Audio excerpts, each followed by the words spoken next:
sudut sebesar delta theta. Perubahan sudut ini mengikuti arah gerak benda. Selang waktu untuk menempuh satu putaran disebut juga sebagai periode, dan sudut satu putaran penuh adalah sebesar 360 derajat. Biasanya satu putaran penuh dapat ditulis sebagai derajat atau radian. Hubungan antara derajat dan radian satu putaran penuh dapat ditulis dengan persamaan berikut. 1 rad sama dengan 360 derajat per 2V sama dengan 57,3 derajat. Maka secara matematis persamaan kecepatan sudut adalah sebagai berikut. Kecepatan sudut sama dengan 2V per T, atau kecepatan sudut sama dengan 2VF. Adapun faktor yang mempengaruhi kecepatan sudut yaitu periode. Kecepatan sudut sering disebut juga dengan frekuensi sudut. Periode berbanding terbalik dengan kecepatan sudut, di mana periode menyatakan waktu yang diperlukan untuk melakukan putaran.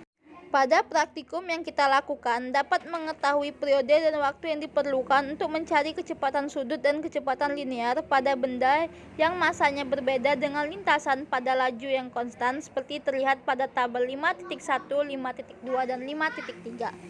Pada tabel pengamatan 5.1 didapatkan nilai periode yang berbeda yaitu 0,6 sekon, 0,6 sekon, dan 0,5 sekon. Kecepatan sudutnya yaitu 600 rad per s, 600 rad per s, dan 720 rad per s.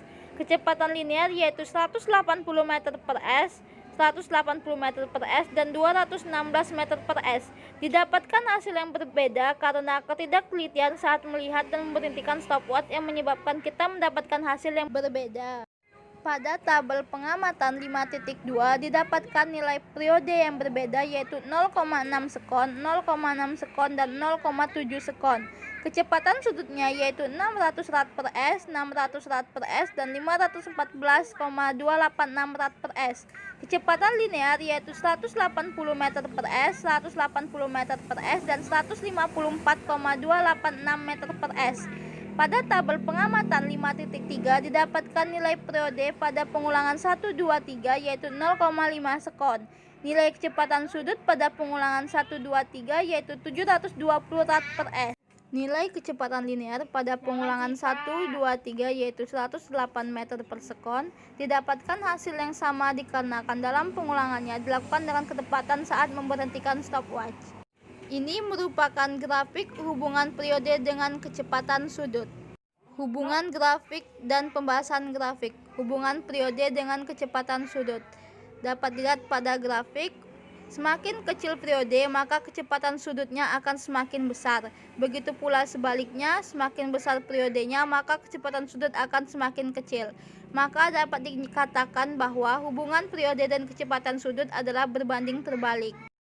Hubungan periode dan kecepatan linear dapat dilihat seperti pada grafik, yaitu semakin besar periode, maka semakin besar pula kecepatan linearnya. Dan begitu pula sebaliknya, semakin kecil periode, maka semakin besar kecepatan linearnya. Maka dapat dikatakan bahwa hubungan periode dan kecepatan linear adalah berbanding terbalik. Hubungan jari-jari dan kecepatan linear dapat dilihat pada grafik. Kecepatan linear sifatnya relatif, artinya tergantung dari jarak dari pusat rotasi. Maka dapat dikatakan bahwa hubungan jari-jari dan kecepatan linear adalah berbanding lurus.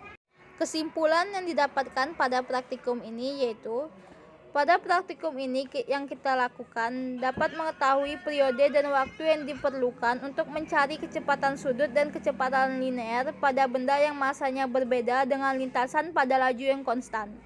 Semakin kecil periode, maka kecepatan sudutnya akan semakin besar. Begitu pula sebaliknya, semakin besar periodenya, maka kecepatan sudut akan semakin kecil. Semakin besar periode, maka semakin besar pula kecepatan linearnya. Dan begitu pula sebaliknya, semakin kecil periode, maka semakin besar kecepatan linearnya.